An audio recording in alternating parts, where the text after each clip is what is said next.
आप सभी विद्यार्थीगणों का स्वागत है मौर्या पाठशाला के ऑनलाइन प्लेटफॉर्म में। उम्मीद करता हूं कि आप लोग स्वस्थ और अच्छे होंगे तथा मन लगाकर पढ़ाई कर रहे होंगे। प्यारे विद्यार्थी जी, मैं संतोष आचार्य आज आप लोगों के बीच हिंदी काव्य खंड का 5वां चैप्टर भारत माता लेकर आया हूं और इनके कवि है सुमित्रा नंदन पंत जी। अगर आप लोग इस चैप्टर को पढ़ लेते हैं, समझ लेते हैं और जान लेते हैं तो फिर एक भी क्वेश्चन आपको बोर्ड एग्जाम में इन चैप्टर से बाहर नहीं जाएगा।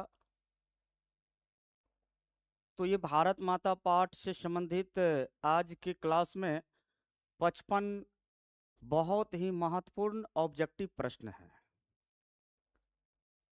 अगर आप लोग आज के लाइव क्लास से जुड़ करके इन्हें जान लेते हैं, समझ लेते हैं, पढ़ लेते हैं तो फिर एक भी क्वेश्चन आपसे नहीं छूटेगा। ये मेरा वादा नहीं, वचन है मेरा। तो जल्दी जल्दी आप लोग लाइव सेशन से जुड़िए प्यारे विद्यार्थीगण, क्योंकि आज का क्लास बहुत ही महत्वपूर्ण है परीक्षा के दृष्टिकोण से। साथ ही साथ आप सभी विद्यार्थीगणों को बता दूं कि आज ही के दिन 27 जनवरी को शाम 6 बजे से गणित के महाधुरंधर सर श्री नीरज सर के द्वारा महामैराथन क्लास लिया जाएगा। तो आप लोग आज शाम में 6 बजे के महामैराथन क्लास में जरूर जुड़िएगा।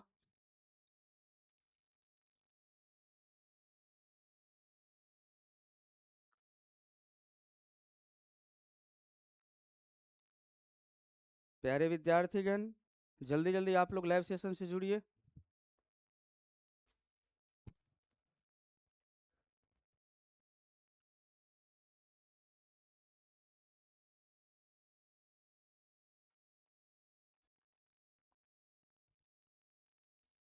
क्योंकि आज का क्लास बहुत ही महत्वपूर्ण है प्यारे विद्यार्थीगण। प्रीति जी गुड मॉर्निंग, श्याम जी, ऋतुराज जी, सभी जुड़े हुए विद्यार्थीगणों का स्वागत है मौर्या पाठशाला में।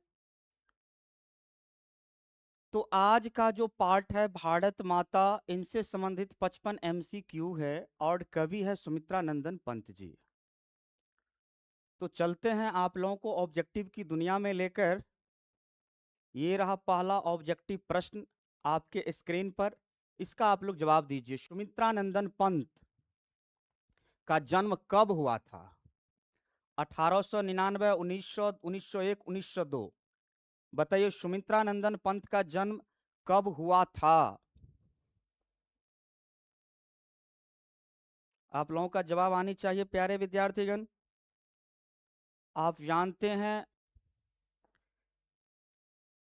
कि प्रकृति के सुकुमार कवि, छायावादी कवि सुमित्रा नंदन पंत जी का जन्म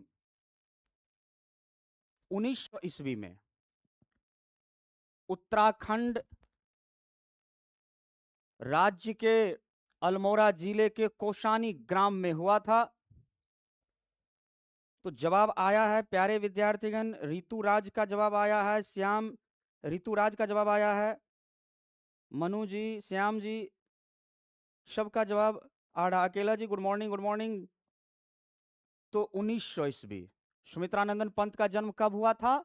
1900 ईस्वी में उत्तरांचल राज्य, जो अब उत्तराखंड कहलाने लगा है,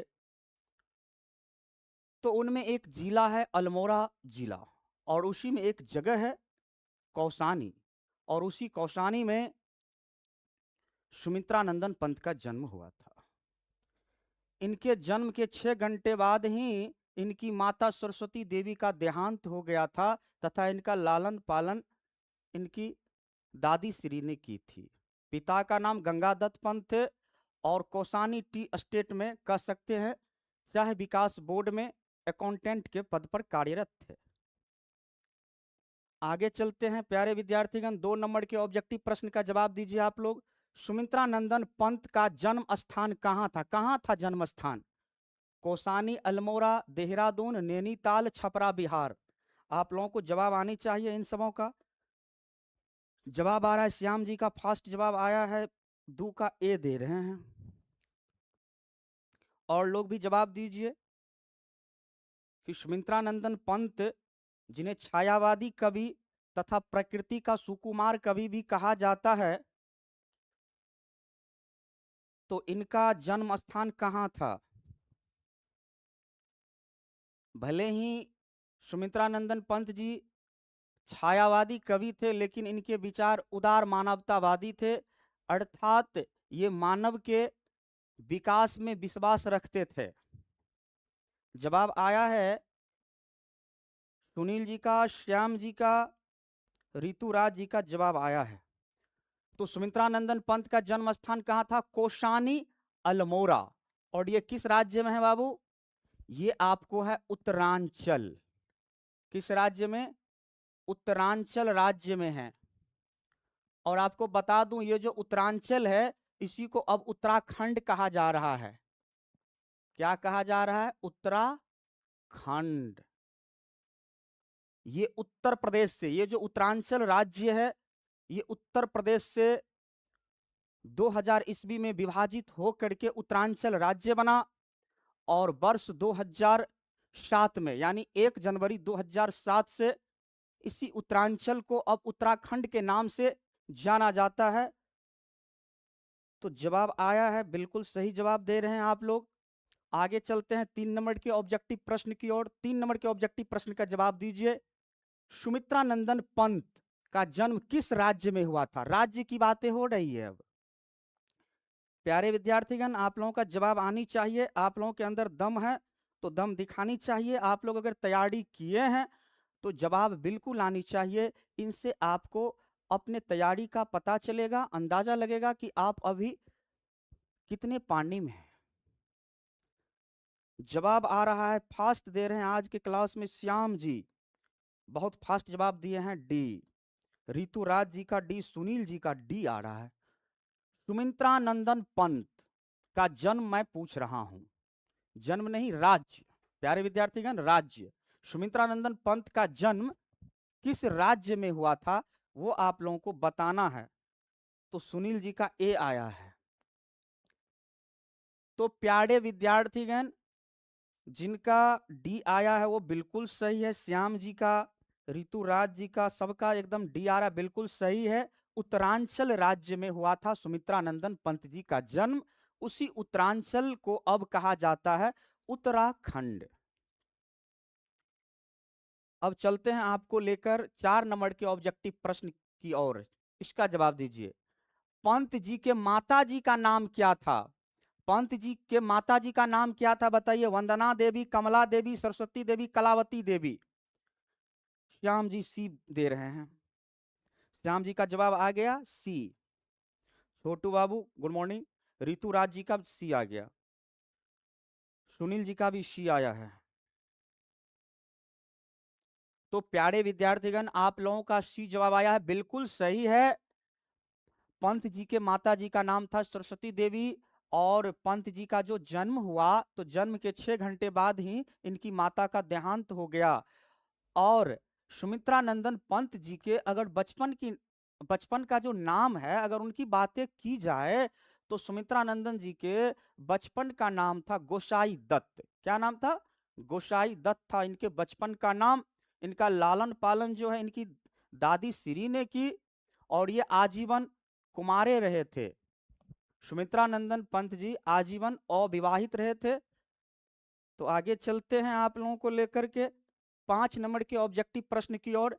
पंत जी के पिताजी का क्या नाम था बताइए। आप लोग जवाब दीजिए फास्ट में। गंगादत्त पंत, हरिदत्त पंत, रामदत्त पंत, विष्णुदत्त पंत।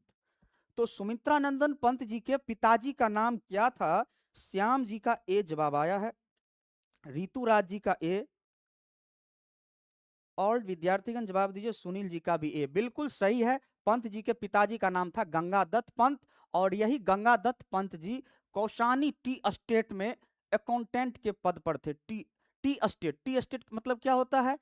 चाय विकास बोर्ड। जैसे शिक्षा सेवा होते हैं, उसी तरह से चाय विकास बोर्ड होते हैं, जिसमें चाय पत्ती आदि के बारे में रख रखाव या उनका लेखा जोखा किया जाता है। आगे चलते हैं 6 नंबर के ऑब्जेक्टिव प्रश्न की ओर। पंत जी की माता का देहांत कब हुआ? जवाब आनी चाहिए। जन्म से पहले, जन्म के समय, जन्म के 6 घंटे बाद, 1 वर्ष बाद। बताइए पंत जी की जो माता थी उसका देहांत कब हुआ? मुस्कान जी, श्याम जी का फर्स्ट जवाब आ रहा है आज के लाइव क्लास में। बहुत फर्स्ट जवाब दे रहे हैं, बहुत बहुत धन्यवाद। श्याम जी का सी, सुनील जी का सी, ऋतुराज जी का भी। तीनों आदमी का जवाब बहुत ही फास्ट आ रहा है, बहुत अच्छा है। सी जवाब दे रहे हैं, जन्म के 6 घंटे बाद। बिल्कुल सही जवाब है। श्याम जी, ऋतुराज जी, सुनील जी, बिल्कुल सही जवाब है। मुस्कान जी का भी जवाब आया है, बिल्कुल सही जवाब है। 7 नंबर के ऑब्जेक्टिव प्रश्न की ओर आइए। पंत जी के पिता यानी सुमित्रा नंदन जी के पिता जो थे वो किस पद पर कार्यरत थे? शिक्षक थे कि वकील थे कि डॉक्टर थे कि अकाउंटेंट थे? प्यारे विद्यार्थीगण, क्या थे? जवाब आनी चाहिए। आकाश जी पूछ रहे हैं सर आप कहां से हैं? जी हम सुपौल बिहार से हैं बाबू। बिहार राज्य का एक जिला है सुपौल, वहीं से हूं। जवाब बहुत ही फास्ट आया है श्याम जी का इस बार, ऋतुराज जी का, सुनील जी का, बबलू जी का, सबका जवाब आ रहा है इस बार। सबका जवाब सुनील जी का डी आ रहा है। बाद बाकी लोगों को सुनील जी का डी है और उसके बाद सभी लोगों का जवाब ए आ रहा है। बबलू जी का, मुस्कान जी का ए आ रहा है। तो प्यारे विद्यार्थीगण, सुमित्रा नंदन पंत जी के जो पिता थे गंगादत्त पंत जी, वो अकाउंटेंट थे। वो अकाउंटेंट थे बाबू टी स्टेट में। किसमें? टी स्टेट में अकाउंटेंट थे बाबू। कह सकते हैं चाय विकास बोर्ड। जैसे नारियल विकास बोर्ड होते हैं, नारियल को बढ़ावा देने के लिए, उसके संरक्षण के लिए, उसी तरह से चाय पत्ती के विकास आदि के लिए, चाय पत्ती के संरक्षण के लिए एक बोर्ड है चाय विकास बोर्ड। तो उसी में ये अकाउंटेंट थे, लेखा जोखा का काम करते थे। तो बिल्कुल सही जवाब है। चलते हैं 8 नंबर के ऑब्जेक्टिव प्रश्न की ओर। प्यारे विद्यार्थीगण, पंत जी की प्रारंभिक शिक्षा कहां हुई? अपनी प्रारंभिक शिक्षा कहां शुरू किए? शहर में, गांव में, इलाहाबाद में, लखनऊ में? तो सुमित्रा नंदन पंत जी की प्रारंभिक शिक्षा कहां हुई? जवाब आनी चाहिए। श्याम जी का, सुनील जी, ऋतुराज जी, मुस्कान जी, बबलू जी, सभी लोग जवाब दीजिए। फास्ट जवाब आया है। ऋतुराज जी का फास्ट जवाब इस बार आया है, सी दे रहे हैं।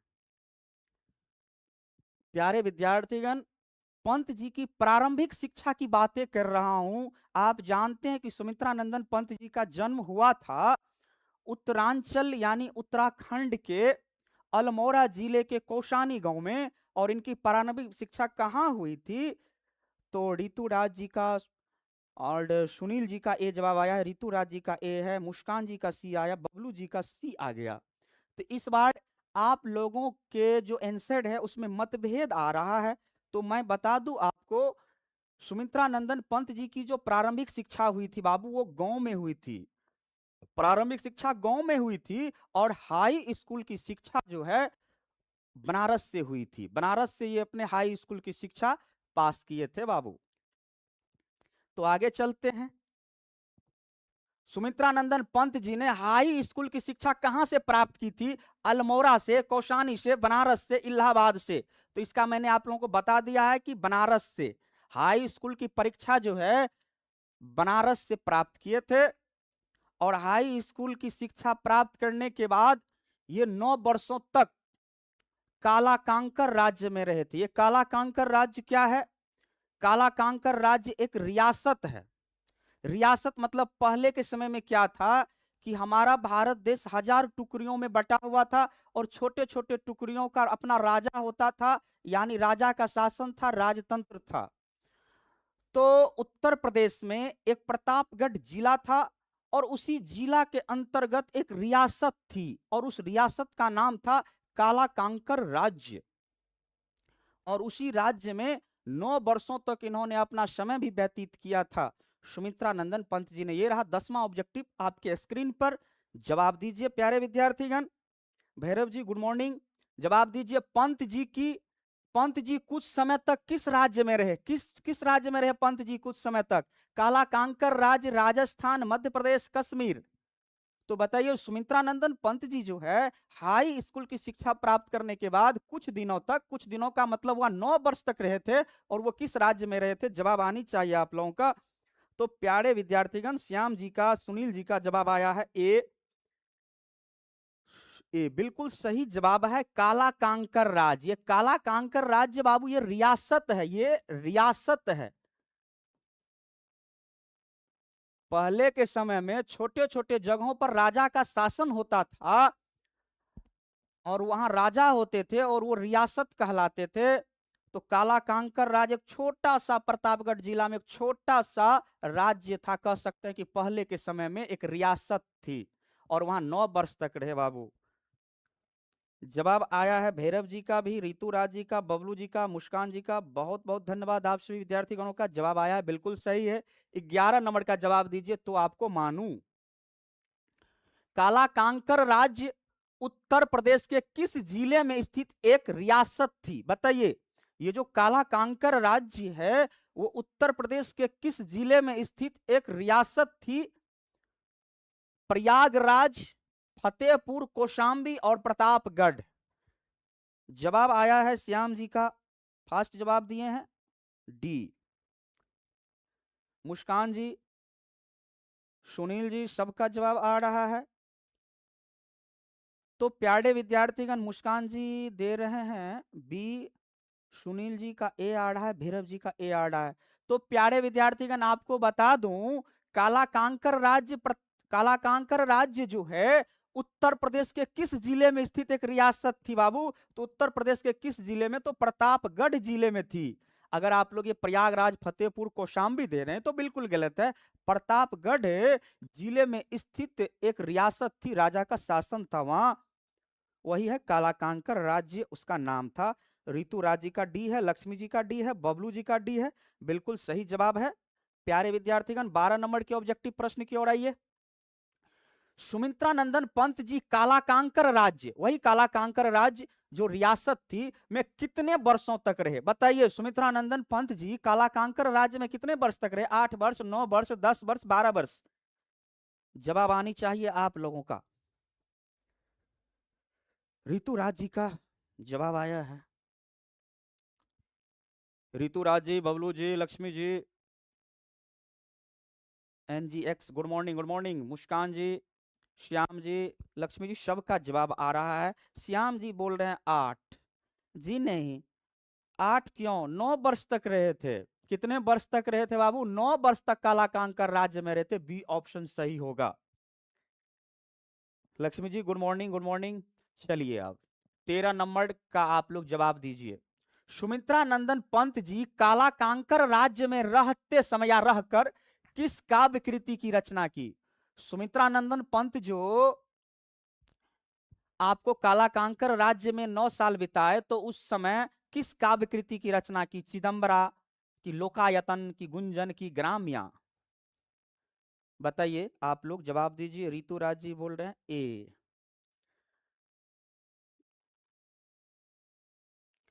श्याम जी का बी आ रहा है, लक्ष्मी जी का ए आ रहा है।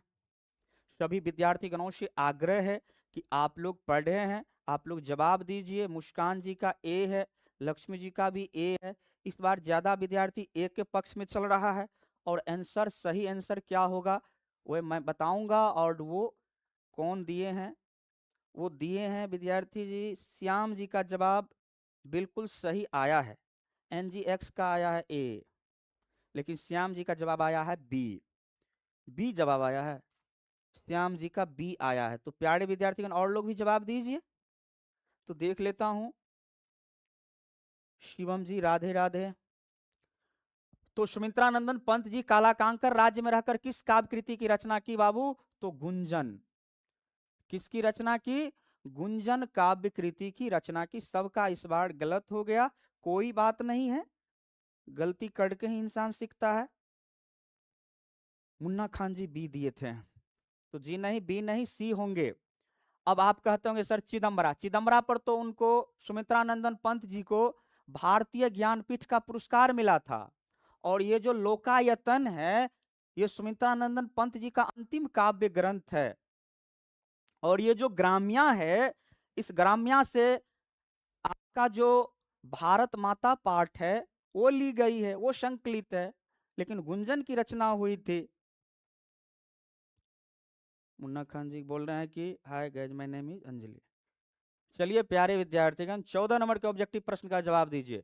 सुमित्रानंदन पंत जी आजीवन कहाँ रहे? 9 वर्ष तो कालाकांकर राज्य में रहे, लेकिन उसके बाद कहां समय व्यतीत किए? लखनऊ में कि दिल्ली में कि कालाकांकर राज्य में कि इलाहाबाद में? तो जवाब आनी चाहिए आप सभी विद्यार्थी गणों का। अगर आप में है दम तो जवाब दीजिए एकदम। ऋतुराज जी,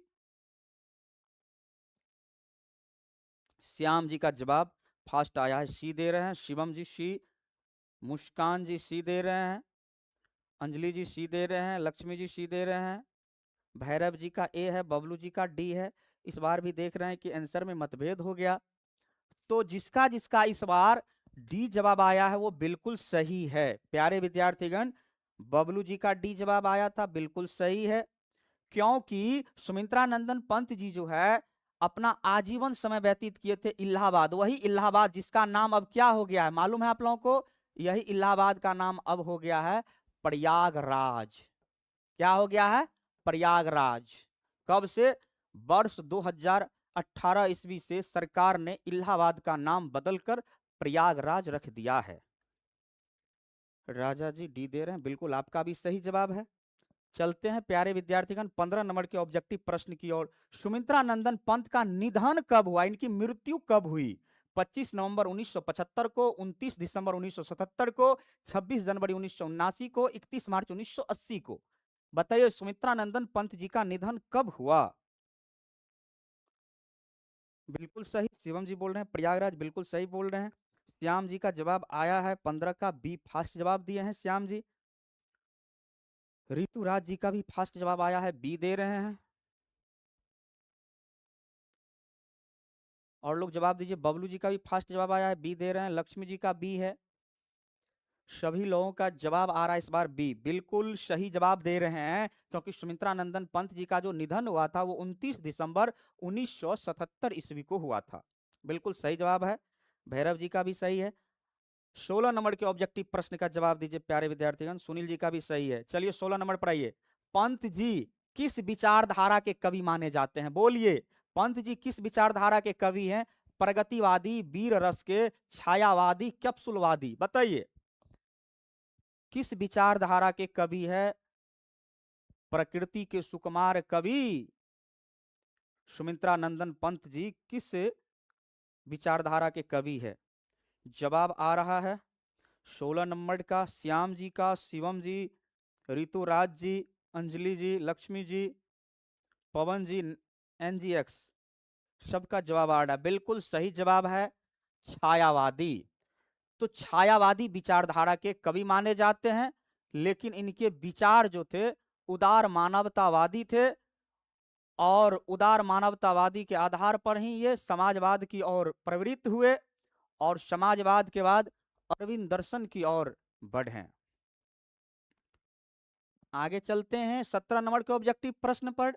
सुमित्रानंदन पंत जी के विचार कैसे थे?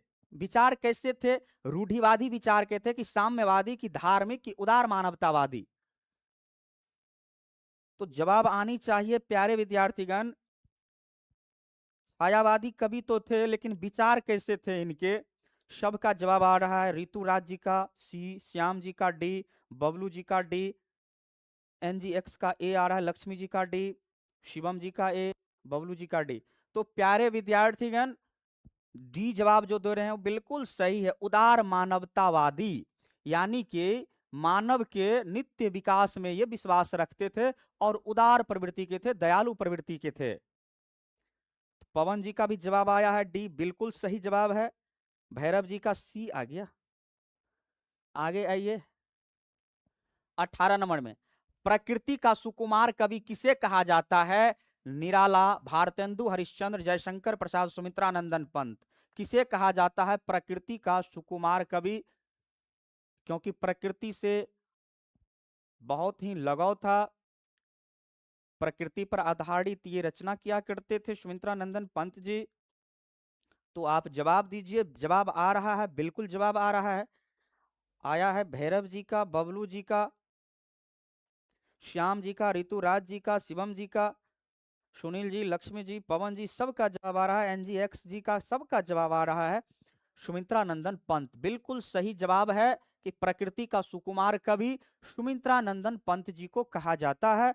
बहुत बार ऑब्जेक्टिव प्रश्न में आया है, ये एग्जाम में, बोर्ड एग्जाम में आया है। बिल्कुल सही जवाब है आप लोगों का, भैरव जी का।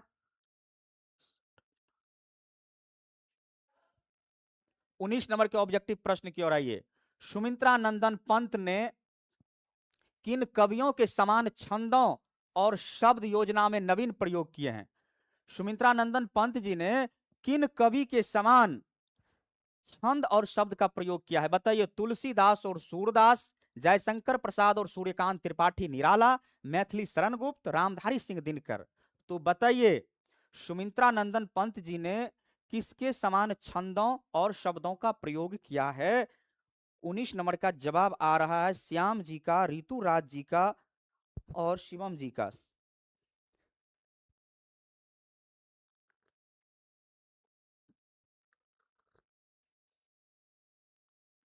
सभी लोग जवाब दीजिए, आप लोग कमेंट में जवाब दीजिए।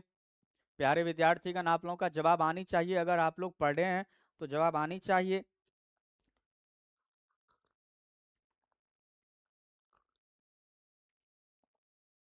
तो इस बार सही जवाब आया है केवल श्याम जी का और भैरव जी का। बाद बाकी लोग जो जवाब दिए हैं, सुनील जी, ऋतुराज जी, पवन जी, लक्ष्मी जी, पवन, सबका देख रहे हैं गलती जवाब दे दिए हैं।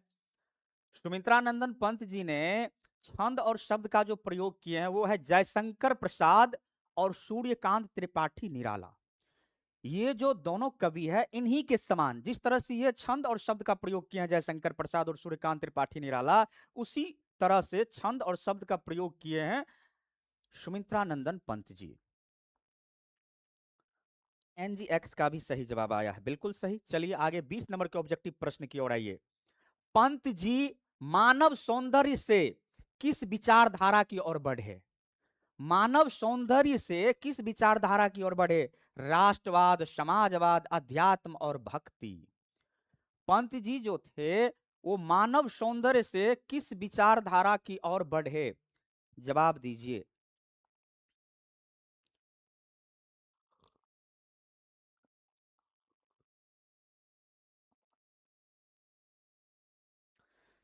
प्यारे विद्यार्थीगण, श्याम जी का जवाब आ रहा है बी। बबलू जी का, शिवम जी का, लक्ष्मी जी का, सबका इस बार बी आ रहा हुआ। बहुत अच्छा जवाब आया है। पवन जी का भी, सुनील जी का, सुनील जी डी दे दिए।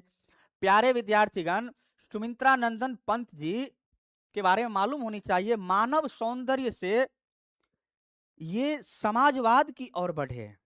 किस विचारधारा की ओर बढ़े थे? तो मानव सौंदर्य के बाद ये समाजवाद की ओर बढ़े थे। बिल्कुल सही जवाब है आप लोगों का। आगे चलते हैं 21 नंबर की ओर। पंत जी किस प्रकार के कवि थे? बताइए किस प्रकार के कवि थे? भक्तिवादी, वीर रस के, मानवतावादी, हास्य यानी हंसाने वाले। बताइए कैसे थे? प्यारे विद्यार्थीगण, जवाब दीजिए आप लोग फास्ट। 21 नंबर का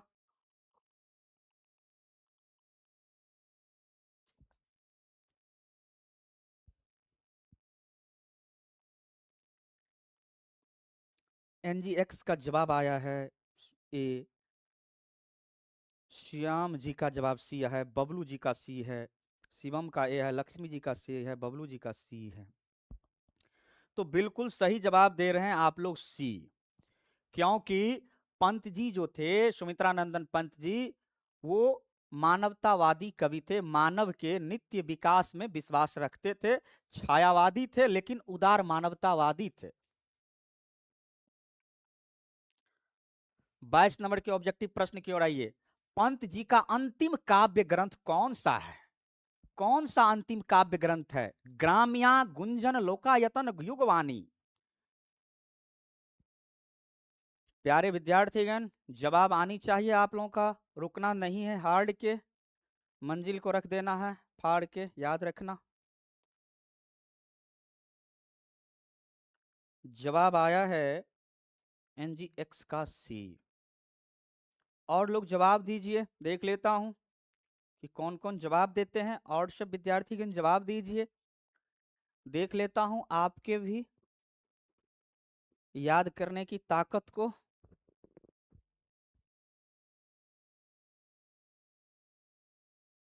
केवल NGX जवाब दिए हैं। तो प्यारे विद्यार्थीगण, आपको मालूम होनी चाहिए कि पंत जी का जो अंतिम काव्य ग्रंथ था वो था लोकायतन। और यही लोकायतन जो अंतिम काव्य ग्रंथ है, इसमें इनके चिंतन को, सुमित्रानंदन पंत जी के चिंतन को और विचार को, एकदम उच्चतम विचार को समेटे हुए हैं ये काव्य। अंतिम काव्य उनके परिपक्व विचारधारा को, परिपक्वता को समेटे हुए हैं लोकायतन। जवाब आया है लक्ष्मी जी का सी आया है, भैरव जी का सी आया है, बिल्कुल सही है। सुनील जी ए दे रहे हैं, जी नहीं, ए क्यों होगा? ये जो ग्राम्या है ये अंतिम काव्य ग्रंथ नहीं है। इस ग्राम्या से आपका भारत माता पाठ संकलित है, याद रखना है। लक्ष्मी जी का भी सी आया, बिल्कुल सही है। 23 नंबर के ऑब्जेक्टिव प्रश्न की ओर आइए। पंत जी की प्रसिद्ध कविता जो भारत माता है वो किस काव्य संग्रह से ली गई है? बताइए, पंत जी की जो प्रसिद्ध कविता है भारत माता, जो आपके पाठ्य पुस्तक का कविता है, वो किस काव्य संग्रह से ली गई है? गुंजन, ग्राम्या, युगवाणी, पल्लव? तो इसका जवाब आया है, बबलू जी का बहुत ही फास्ट आया है, बी। लक्ष्मी जी का जवाब आया है बी। पवन जी का भी जवाब आया है बी बी बी, एकदम लंबा सा भी जवाब आया है। भैरव जी का जवाब आया है हट के, ए आ गया। और लोग जवाब दीजिए। तो प्यारे विद्यार्थीगण, पंत जी की जो प्रसिद्ध कविता है भारत माता, वो किस काव्य संग्रह से ली गई? तो ग्राम्या, जिसका इसका बी है वो बिल्कुल सही है, बहुत अच्छा है। मुन्ना जी का भी बी आया है, भैरव जी का भी आया, बिल्कुल सही है। आगे चलते हैं 24 नंबर के ऑब्जेक्टिव प्रश्न की दुनिया में। चलिए यहाँ आइए और इनको बनाइए, इनका जवाब दीजिए आप लोग। सुमित्रानंदन पंत को किस रचना पर भारतीय ज्ञानपीठ का पुरस्कार प्राप्त हुआ था? बताइए, ज्ञानपीठ का जो पुरस्कार था वो सुमित्रानंदन पंत को किस रचना पर मिला था? चिदंबरा पर, कि गुंजन, की लोकायतन, की ग्राम्या? बताइए, किस काव्य कृति की रचना पर सुमित्रानंदन पंत जी को भारतीय ज्ञानपीठ का पुरस्कार प्राप्त हुआ था? छोटू बाबू बी दे रहे हैं, सबसे फास्ट जवाब आया है। NGX बी, पवन जी डी, भैरव जी सी, छोटू बाबू डी ओनली, शिवम सी, मुन्ना जी ए, छोटू बाबू डी। प्यारे विद्यार्थीगण, तो जिनका जिनका ए आया है वो बिल्कुल सही है, चिदंबरा। क्योंकि सुमित्रानंदन पंत को चिदंबरा नामक ग्रंथ पर, काव्य ग्रंथ पर भारतीय ज्ञानपीठ का पुरस्कार प्राप्त हुआ है। आया है जवाब लक्ष्मी जी का भी, बिल्कुल सही। 25 नंबर के ऑब्जेक्टिव प्रश्न का जवाब दीजिए। भारत माता कविता के कवि कौन हैं? भारत माता कविता को किसने लिखा है? जयशंकर प्रसाद, महादेवी वर्मा, सुमित्रानंदन पंत और निराला? आप लोगों का जवाब आनी चाहिए, रुकनी नहीं चाहिए।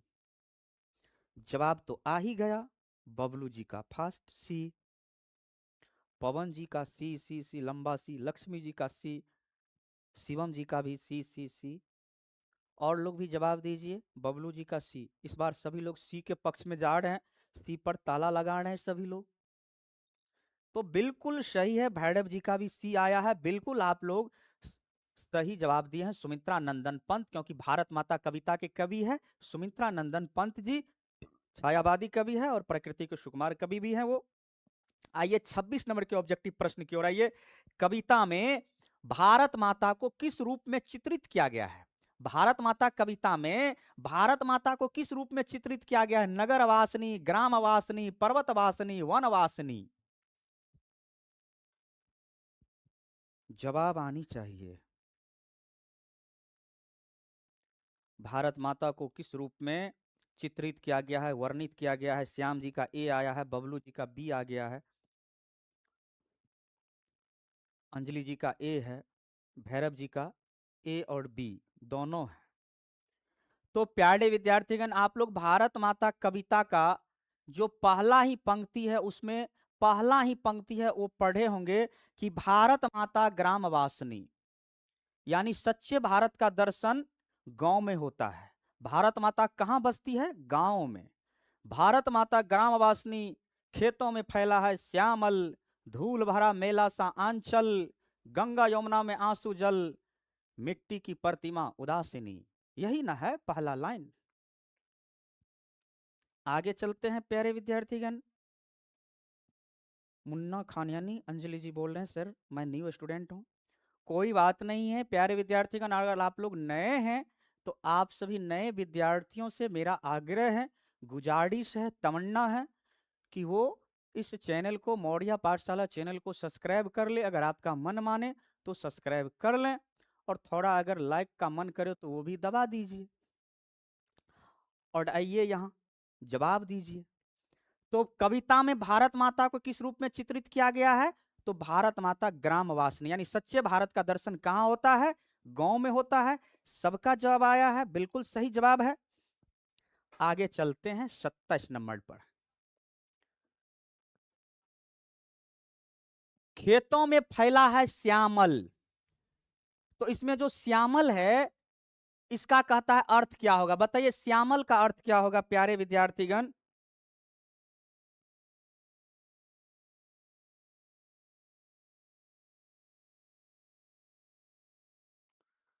खेतों में फैला है श्यामल में श्यामल का अर्थ आप लोग बताइए प्यारे विद्यार्थीगण, श्यामल का अर्थ बताइए क्या होगा? अंधकार होगा कि शांति की, हरियाली की, विस्तार? जवाब आया है श्याम जी का फास्ट। आप लोग जवाब दीजिए प्यारे विद्यार्थीगण।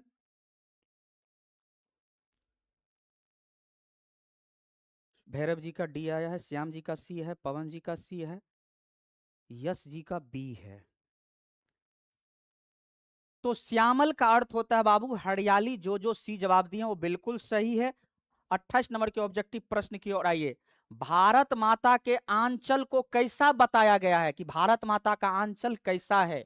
स्वर्णिम है कि पुष्पों से भरा है कि धूल भरा है कि जल से भरा है? सभी विद्यार्थीगणों से आग्रह है कि वो कमेंट में अपना आंसर जरूर दें, घबराए नहीं। गलती इंसानों से होती है, गलत हो जाए तो कोई बात नहीं है, जवाब देने से हिचकना नहीं है। बबलू जी का ए आया है, भैरव जी का ए आया है, एनजी एक्स का सी आया है। तो प्यारे विद्यार्थीगण जिनका भी सी आया है वो बिल्कुल सही है, क्योंकि भारत माता का जो आंचल है वो धूल धूसरित है, धूल से भरा हुआ है। आप लोग ये भारत माता पाठ में जानते हैं। मुन्ना जी का, अंजलि जी का भी सी है, बिल्कुल सही है। 29 नंबर पर आइए। गंगा यमुना को किसका प्रतीक कहा गया है? जीवन धारा का, आंसू जल का, शक्ति का कि समृद्धि का?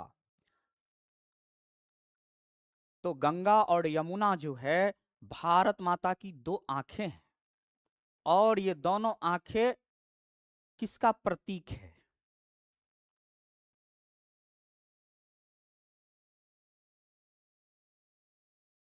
कुछ विद्यार्थी कह रहे हैं कि सर हमें छूट गया है पढ़ना। तो उन सारे विद्यार्थियों को मैं बता दूं कि अगर आप लोग को चाहे संस्कृत हो या हिंदी विषय में कुछ भी छूट गया हो तो आप लोग मौर्या पाठशाला के जो चैनल है इसी में आपका प्लेलिस्ट है, इसी प्लेलिस्ट में आप लोग जाइए और सारे वीडियो आपको देखने को मिलेगा। उस पर थोड़ा समय दे करके देख लीजिए, सारा दर्द दूर हो जाएगा। आइए यहाँ। तो गंगा यमुना को किसका प्रतीक कहा गया है? तो जवाब आया है विद्यार्थी गणों का भैरव जी का बी है, पवन जी बी दे रहे हैं, लंबा सा बी दे रहे हैं, पवन जी बी, श्याम कुमार जी बी दे रहे हैं, सुनील जी सी दे रहे हैं। तो जिसका इसका बी जवाब आया है वो बिल्कुल सही है, क्योंकि गंगा यमुना को भारत माता की दो आंखें कहे गए हैं, और आंखों से क्या निकल रहे हैं? आंसू बह रहे हैं। क्यों? क्योंकि हमारे देश को विदेशी आक्रमणकारियों ने, अंग्रेजों ने बहुत ही लूटा, और इस तरह से लूटा कि यहाँ के लोगों की स्थिति बहुत ही खराब हो गई। यहाँ के जो 30 करोड़ लोग थे उस समय, जिस समय कविता लिखी गई थी, उस समय 30 करोड़ भारतीय लोग थे। वो मूर्ख, असभ्य, अशिक्षित, भूखे, नंगे, हालत बहुत ही जर्जर हो चुकी थी, बहुत ही खराब हो चुकी थी भारतीय लोगों की।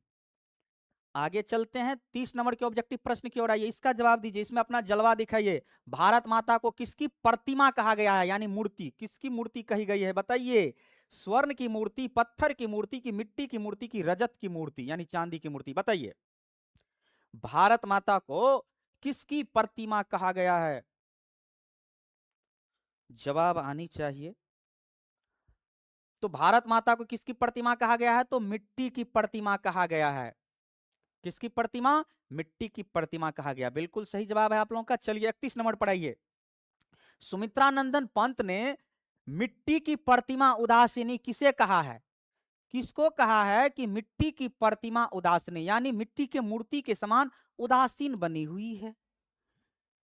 मूर्ति को, कि भारत माता को, कि बड़ी बहन को, कि माता को।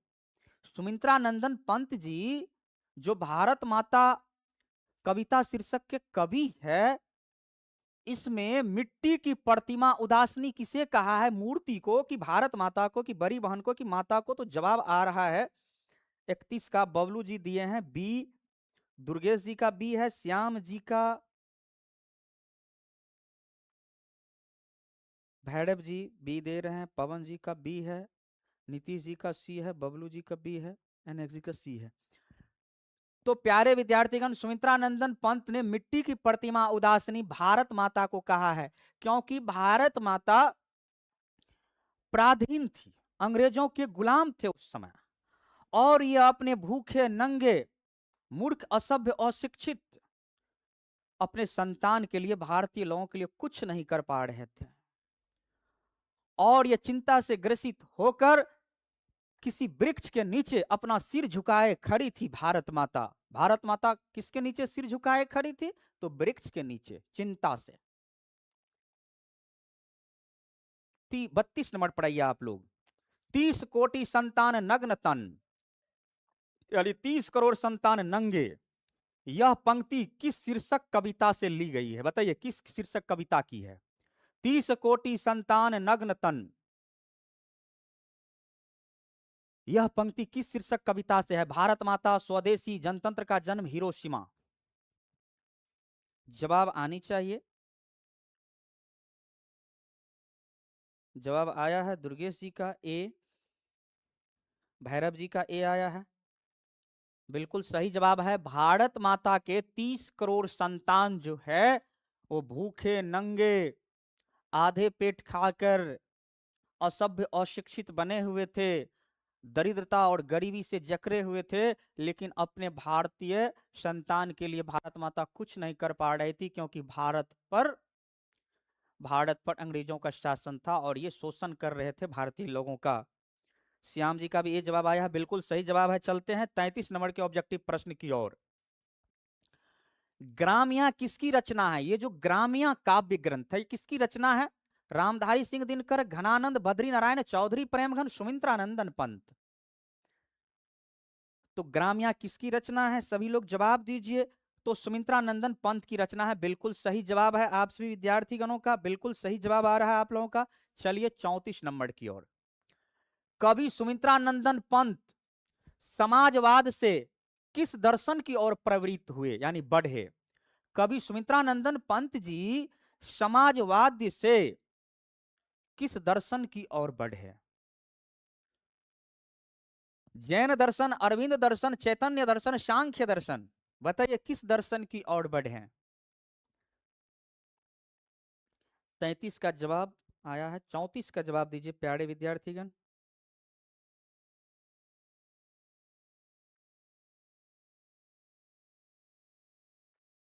लक्ष्मी जी का, दुर्गेश जी का, royal Raj ji good morning, good morning, Bablu ji, Pawan ji, Bhairav ji, सबका जवाब आ रहा है।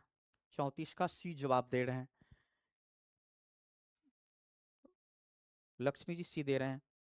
तो प्यारे विद्यार्थीगण, कवि सुमित्रानंदन पंत जो है वो समाजवाद से किस दर्शन की ओर बढ़े? तो अरविंद दर्शन की ओर। अरविंद मतलब होता है भगवान विष्णु। ये भगवान विष्णु का पर्यायवाची है अरविंद, और दर्शन मतलब देखना। कह सकते हैं ये समाजवाद से सत्य की ओर बढ़े। ये संसार सत्य है, इस पर आधारित ज्ञान हासिल करने की ओर बढ़े सुमित्रानंदन पंत जी, यानी अरविंद दर्शन की ओर बढ़े। 35 नंबर पर आइए।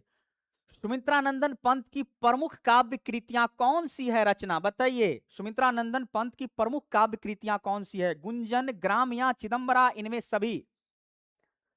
फर्स्ट जवाब दीजिए आपसे विद्यार्थीगण, तेजी से जवाब दीजिए।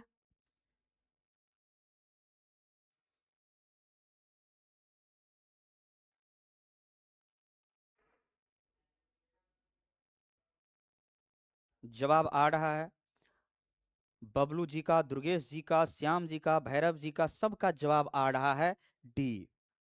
बिल्कुल सही है। गुंजन, ग्राम्या, चिदंबरा, ये सब के सब जो रचना है ये सुमित्रानंदन पंत जी के हैं। आप जानते हैं कि सुमित्रानंदन पंत की जो रचनाएं हैं वह उच्छ्वास, वीणा, ग्रंथि, गुंजन, ग्राम्या, चिदंबरा, स्वर्णधूलि, स्वर्ण किरण। प्यारे विद्यार्थीगण, अब आगे चलिए 36 नंबर के ऑब्जेक्टिव प्रश्न की ओर। सुमित्रानंदन पंत की काव्य कृतियां क्या है? बताइए कौन सी काव्य कृतियां है सुमित्रानंदन पंत की? युगांत, युगवाणी, युगपथ, इनमें सभी?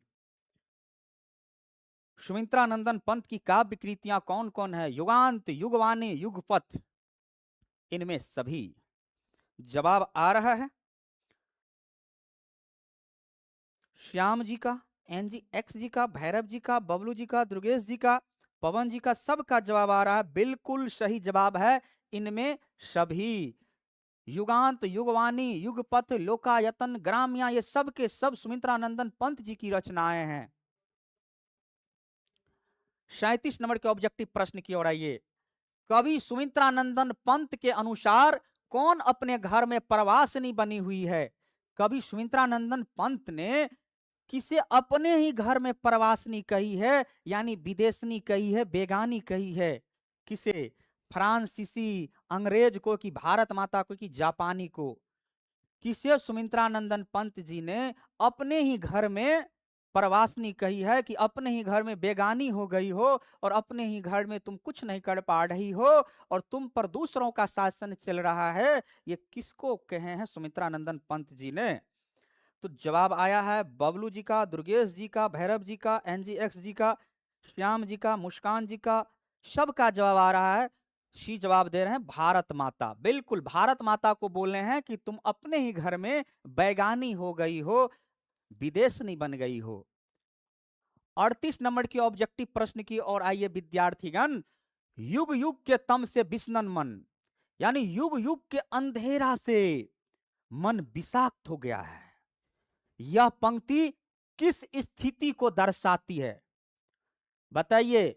युग युग के अंधकार से मन विषाक्त हो गया है, किसका? भारत माता का मन विषाक्त हो गया, विषैला हो गया, कुंठित हो गया है। यह पंक्ति किस स्थिति को दर्शाता है? आनंद को, थकान को, विजय को, दीर्घ पीड़ा को? यह स्थिति किसको दर्शाती है? 38 का जवाब आया है फास्ट, मुस्कान जी का जवाब आया है, बबलू जी का, पवन जी का। बिल्कुल फास्ट जवाब आ रहा है आप लोगों का। दुर्गेश जी का जवाब आया है, भैरव जी का जवाब डी आ गया, सचिन जी का जवाब डी आया है।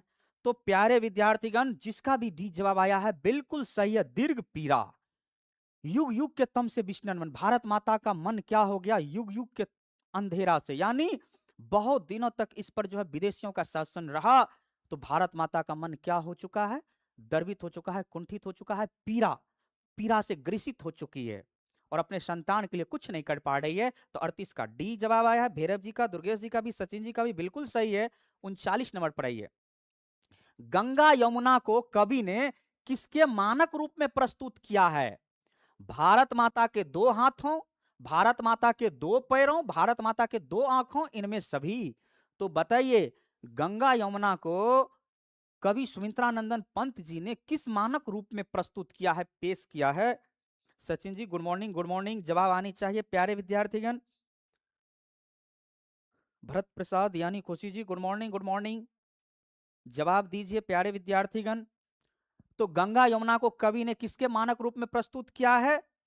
तो भारत माता के दो आंखें, तो भारत माता का दो क्या है, आंखों के रूप में प्रस्तुत किया है। गंगा और यमुना को कहा गया है कि गंगा और यमुना भारत माता की दो आंखें हैं।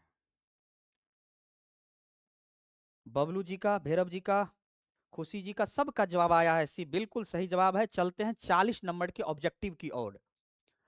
भारत माता कविता में कवि सुमित्रानंदन पंत ने भारत के निवासियों का कैसा चित्रण किया है? ये जो भारत माता कविता शीर्षक है, इस कविता में कवि सुमित्रानंदन पंत ने भारत के जो निवासी है, भारत के जो लोग है, उसका कैसा चित्रण किया है? धर्मात्मा का, कि मूढ़, असभ्य, अशिक्षित, निर्धन, शोषित, नंगे, भूखे का, कि शक्तिशाली का, कि सुखी संपन्न का? जवाब आप सभी विद्यार्थीगण दीजिए फास्ट। 40 का बबलू जी का जवाब आया है फास्ट बी। पवन जी का लंबा सा बी बी बी आया है एकदम। सचिन जी का, सचिन जी सर आप कितने बजे ऑनलाइन रहते? जी हम 6 बजे, 6 बजे से मेरा क्लास चलता है। बबलू जी का बी है, दुर्गेश जी का बी है, सचिन जी बी, खुशी जी बी, सबका बी आ रहा है इस बार।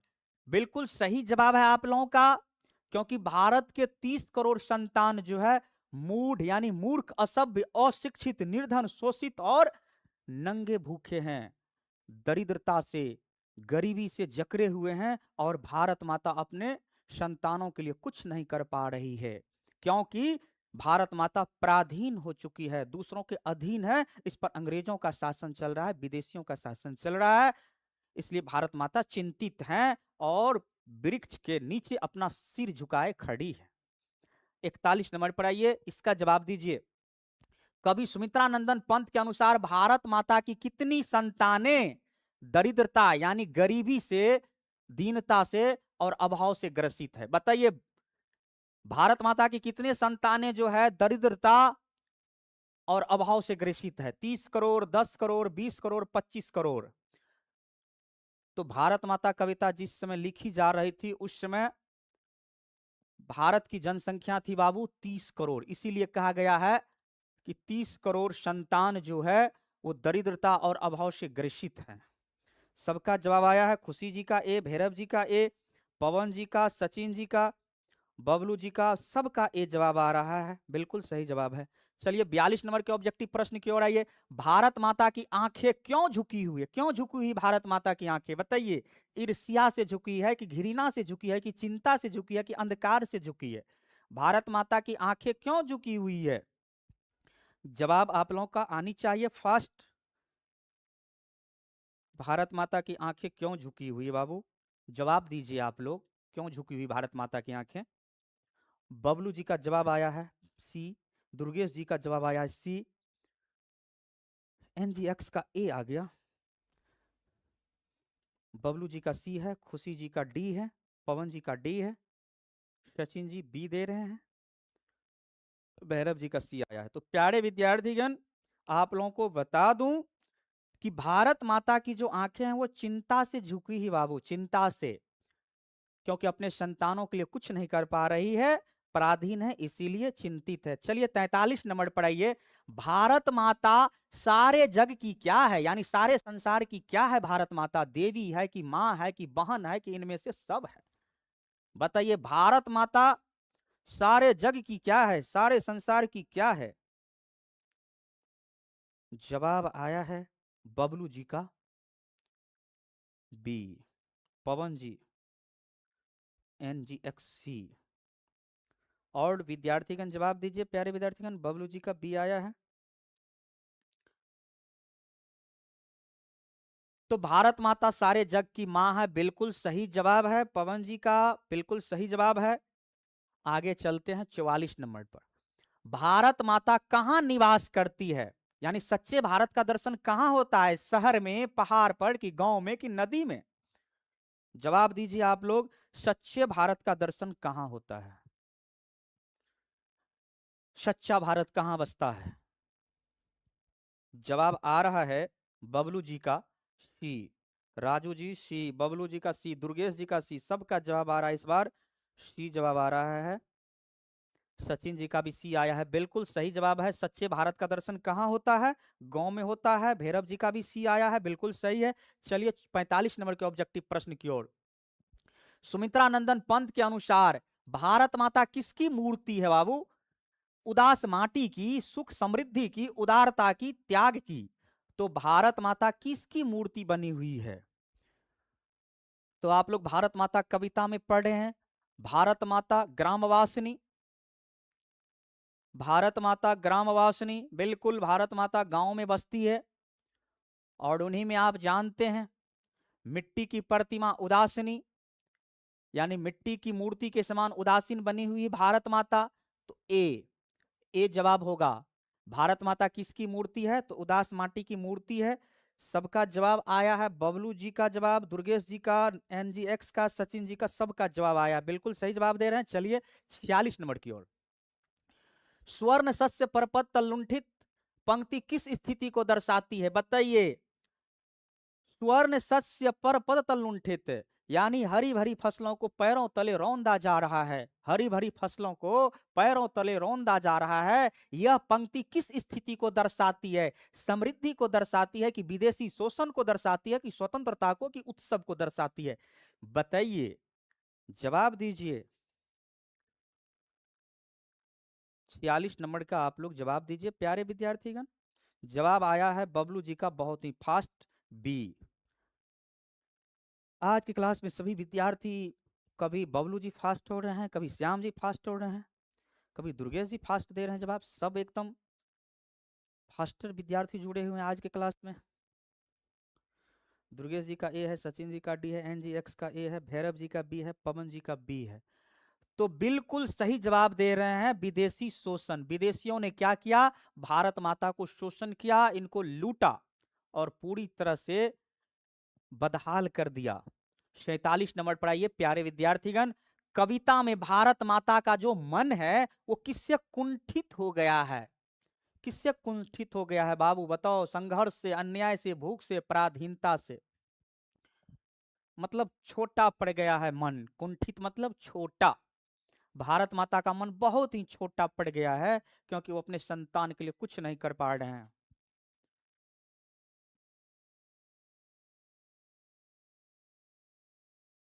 प्यारे विद्यार्थीगण, कविता में भारत माता का मन किससे कुंठित हो गया है? जवाब आया है दुर्गेश जी का बी। उसके बाद आया है पवन जी का सी, खुशी जी का सी, भैरव जी का बी। तो अभी तक किसी का भी जवाब सही नहीं आ रहा है। कोई ए कर रहे हैं, कोई बी कर रहे हैं, कोई सी कर रहे हैं, कोई डी कर रहे हैं। तो कविता में भारत माता का मन किससे कुंठित हो गया बाबू? पराधीनता से। पराधीनता से भारत माता क्या हो गए थे? दूसरों के अधीन थे और उसका शासन चल रहा था। अपने देश में विदेशियों का शासन चल रहा था, अपने घर में ही विदेशियों का, अंग्रेजों का शासन चल रहा था। तो इसी से मन कुंठित हो गया था कि हमारे भारत में इतने 30 करोड़ संतान हैं, लेकिन वो 30 करोड़ संतान पर विदेशियों का शासन चल रहा है, विदेशियों से गुलाम बन चुके हैं। बिल्कुल सही जवाब है भैरव जी का, बबलू जी का, रीता जी का, पवन जी का, बिल्कुल सही जवाब है प्यारे विद्यार्थीगण। 48 नंबर पर आइए अब। शरद इंदु यानी शरदेंदु का शाब्दिक अर्थ क्या है? शरद इंदु का शाब्दिक अर्थ क्या होगा? तो शरद ऋतु की वर्षा, शरद ऋतु का सूर्योदय, शरद ऋतु का सूर्यास्त, शरद ऋतु का चंद्रमा। तो शरद इंदु का शाब्दिक अर्थ बताइए। तो शरद मतलब तो आप लोग जानते हैं, शरद मतलब एक ऋतु है, सर्दी ऋतु। और इंदु, इंदु जो है किसका पर्यायवाची है? तो इंदु जो है चंद्रमा का पर्यायवाची है। तो शरद इंदु का शाब्दिक अर्थ होगा शरद ऋतु का चंद्रमा। तो जिसका जिसका डी जवाब आया है बिल्कुल सही जवाब है। बबलू जी का जवाब आया है, गोलू स्टार का जवाब आया है, सचिन जी, रीता जी, भैरव जी, दुर्गेश जी, पवन जी, सबका जवाब आया है। चलते हैं प्यारे विद्यार्थीगण 49 नंबर की ओर। शरद इंदु हासनी कौन है? शरद इंदु हासनी बताइए किनको कहा गया है? शरद इंदु हासनी जनता को कि प्रजा को कि माता को कि भारत माता को? 49 नंबर का जवाब दीजिए आप सभी विद्यार्थीगण। शरद इंदु हासिनी किसे कहा गया है? पवन जी का जवाब आया है, रीता जी का फर्स्ट जवाब आया है डी, पवन जी का डी है, एनजीएक्स का जवाब आया है ए, पवन जी का डी। तो प्यारे विद्यार्थीगण, शरद इंदु हासिनी भारत माता को कहा गया है। बिल्कुल डी जवाब जो दिए हैं बिल्कुल सही है। भैरव जी का, बबलू जी का, सचिन जी का, गोलू स्टार जी का, सबका सही है। ये 50 नंबर का ऑब्जेक्टिव प्रश्न है। गीता प्रकाशनी किसके लिए प्रयुक्त है बाबू? गीता प्रकाशनी किसके लिए प्रयुक्त किया गया? धरती माता, भारत माता, पृथ्वी माता, सीता माता। गीता प्रकाशनी यानी कि संसार को गीता का ज्ञान देने वाली कौन है? जो दुनिया को गीता का ज्ञान दी है, आज वही अंधेरा में घिरा हुआ है और वही शिक्षा के लिए, ज्ञान के लिए दर दर के लिए भटक रहे हैं, दर दर की ठोकरें खा रहे हैं। ये कवि सुमित्रानंदन पंत जी ने कहा है। और बताइए, भारत माता कविता में कहा है। तो गीता प्रकाशनी किसके लिए प्रयुक्त है? तो भारत माता के लिए प्रयुक्त है। कहा गया कि दुनिया में सबसे पहले ज्ञान का प्रकाश भारत ने ही फैलाया, लेकिन आज वही भारत के संतान मूर्ख बने हुए हैं। जवाब आ रहा है पवन जी का, बबलू जी का, भैरव जी का, सचिन जी का, गोलू स्टार जी का, रीता जी का। बिल्कुल सही जवाब है दुर्गेश जी का, सबका जवाब आया है। तो बहुत बहुत धन्यवाद प्यारे विद्यार्थीगण। 51 नंबर पर आइए। कुल 55 ऑब्जेक्टिव प्रश्न है प्यारे विद्यार्थीगण। आइए 51 नंबर पर, गीता किसका उपदेश देता है? बताइए, गीता जो है ये उपदेश किसका देता है? कर्म के बारे में, कि धर्म का, कि मोक्ष का, कि अर्थ का? बताइए, गीता किसका उपदेश देता है?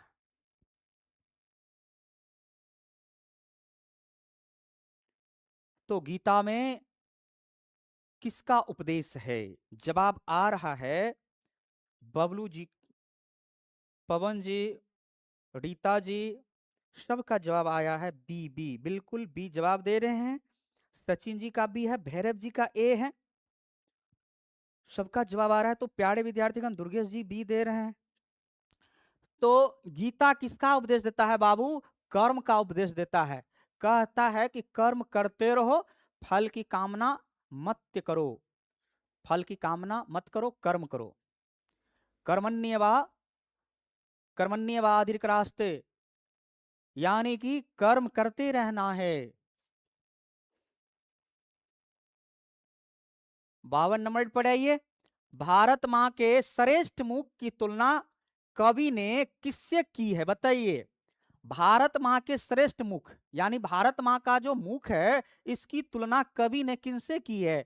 सूर्य से की है, कि कंचन से, कि पुष्प से, कि छाया युक्त चंद्र से? बताइए, भारत माता की तुलना कवि सुमित्रानंदन पंत जी ने किससे की है? बिल्कुल भैरव जी कह रहे हैं कि कर्म करते जाओ, फल का चिंता ना करो। बिल्कुल सही बाबू, 51 नंबर में वही था। 52 नंबर का जवाब दीजिए। बबलू जी का फर्स्ट जवाब आया है, रीता जी का फर्स्ट जवाब आया है डी, पवन जी का डी, सबका इस बार डी जवाब आ रहा है।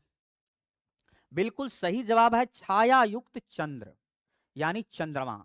तो भारत मां के श्रेष्ठ जो मुख है, भारत माता का जो मुख है, इसकी जो तुलना की गई है वो छाया युक्त चंद्रमा के समान तुलना की गई है। कि जिस तरह से चंद्रमा में दाग है, उसी तरह से भारत माता में भी दाग लगा दिए हैं ये विदेशियों ने। तो बिल्कुल सही जवाब है भैरव जी का, एनजीएक्स का, गोलू स्टार जी का, सबका डी जवाब आया है। चलिए 53 नंबर के ऑब्जेक्टिव प्रश्न की ओर। दैन्य जरित अपलक डॉट डॉट, यहां खाली जगह है, चितवन के रिक्त स्थान में क्या होगा? बताइए, दैन्य परिक अपलक, दैन्य जरित अपलक नत चितवन, सबको मालूम है नत चितवन क्या होगा? यहां दैन्य जरित अपलक नत चितवन के रिक्त स्थान में क्या होगा? तो नत होगा। सबका जवाब आया है, बिल्कुल सही जवाब है। चलते हैं 54 नंबर की ओर। आज की क्लास का सेकंड लास्ट ऑब्जेक्टिव प्रश्न है, भारत माता कविता का मूल भाव क्या है? यानी मूल संदेश क्या है इस कविता का? बताइए, प्रकृति चित्रण है, कि देश प्रेम और करुणा है, कि वीर रस है, कि हास्य रस है? बताइए, भारत माता कविता का मूल भाव क्या है? जवाब आनी चाहिए। रीता जी का 53 डी। सी दे रहे हैं, पवन जी सी दे रहे हैं, भैरव जी सी। 54 नंबर दे करके बोलिए बाबू। 54 का बबलू जी का बी है, दुर्गेश जी बी है, पवन जी बी है, रीता जी बी है, एनजी एक्स सी है, भैरव जी बी है। तो प्यारे विद्यार्थीगण इस बार देख रहा हूं कि सबका बी जवाब आया है, केवल एनजी एक्स का सी आया है, बाद बाकी सबका बी आया है। तो प्यारे विद्यार्थीगण, भारत माता जो कविता है इसका मूल भाव है देश प्रेम और करुणा। यानी कि सुमित्रा नंदन पंत जो भारत माता कविता की रचना किए हैं, इसके अंतर्गत उनकी देशभक्ति और भारत के प्रति करुणा झलक रही है। और आज के क्लास का प्यारे विद्यार्थीगण अंतिम ऑब्जेक्टिव प्रश्न संख्या 55। सफल आज उसका तप संयम, पिला अहिंसा स्तन्य शूधोपम। यह पंक्ति किस कविता शीर्षक से उद्धृत है? यानी आज उसका तप सफल हुआ है और अहिंसा का पाठ पढ़ा रही है। तो ये जो शीर्षक है, ये जो कविता है, वो किस शीर्षक से लिया गया है? स्वदेशी से, कि भारत माता से, कि हमारी नींद से, कि हिरोशिमा से? बबलू जी, रीता जी का फास्ट जवाब आया है बी। बी जवाब दिए हैं, दुर्गेश जी बी है, भैरव जी बी, और सभी विद्यार्थीगण से आग्रह है कि वो जवाब दीजिए।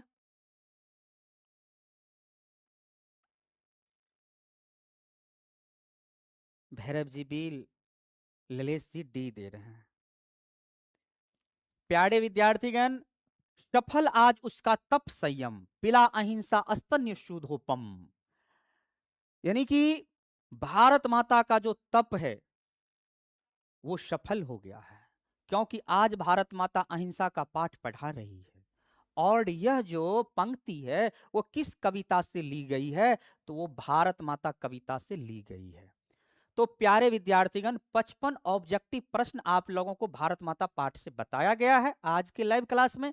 तो आप लोगों से एक प्रश्न पूछ लेता हूं कि 55 ऑब्जेक्टिव प्रश्न में आप लोगों का कितना सही हुआ है आज के लाइव क्लास में। तो एक बार आप लोग कमेंट में लिख दीजिए, जरा देख लेता हूं कि 55 में किसका कितना सही हुआ है।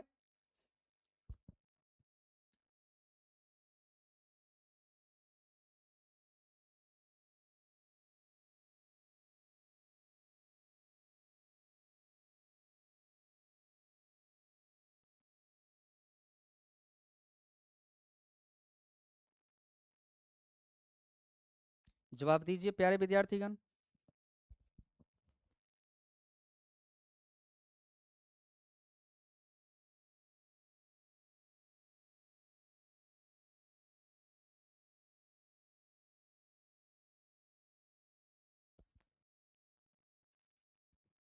बबलू जी का जवाब आया है 50 प्लस, 50 प्लस आया। चलिए बढ़िया है। खुशी जी का 42 है, दुर्गेश जी का 45 है, भैरव जी का 55 है, एनजी एक्स का 48 है। तो आप सभी विद्यार्थीगणों का, पवन जी का 40 है। तो सभी विद्यार्थीगणों का अच्छा परफॉर्मेंस है आज के भारत माता पाठ से संबंधित ऑब्जेक्टिव प्रश्नों में। और जिनका भी 40 से ऊपर है, बहुत अच्छा परफॉर्मेंस है। मैं उनको वचन देता हूं कि उनसे एक भी ऑब्जेक्टिव प्रश्न बोर्ड एग्जाम में नहीं छूटेगा। तो प्यारे विद्यार्थीगण, थोड़ा सा कुछ आपको अनमोल ज्ञान है, ये भी आप लोग देख लीजिए। जब भी पढ़ने का मन न करें प्यारे विद्यार्थीगण, जब भी आपको पढ़ने का मन नहीं करेगा, तो एक बार अपने माता पिता यानी माँ बाप के चेहरे को याद कर लेना, जो तुम्हारी जीत की आस लगाए बैठे हैं। प्यारे विद्यार्थीगण, जब आपके मन में पढ़ने का जुनून खत्म हो जाए, तो एक बार अपनी माता के चेहरों को देख लेना, माता पिता के चेहरों को देख लेना। वो अपने बच्चों के लिए, अपने बेटों के जीत की आस लगाए रहते हैं कि मेरा बेटा जीतेगा, हारेगा नहीं। और इसलिए इतनी शिद्दत से पढ़ो, इतनी मेहनत करो कि तुम्हारे पापा को तुम्हारी पहचान बतानी ना पड़े, लोग खुद कहे ये उनका बेटा है। तो प्यारे विद्यार्थीगण, कम से कम अगर आप अपने लिए नहीं तो माता पिता के चेहरों को देख करके, मन से समर्पित होकर के पढ़ाई जरूर करिए, जीवन में एक ऊंचा मुकाम हासिल कीजिए, यही तमन्ना है हमारी। और आज का लाइव क्लास यही संपन्न करता हूं, फिर मिलूंगा अगले चैप्टर के साथ अगले दिन। तब तक के लिए आप लोगों से विदा लेता हूं। जय सिया राम, आपका दिन शुभ हो।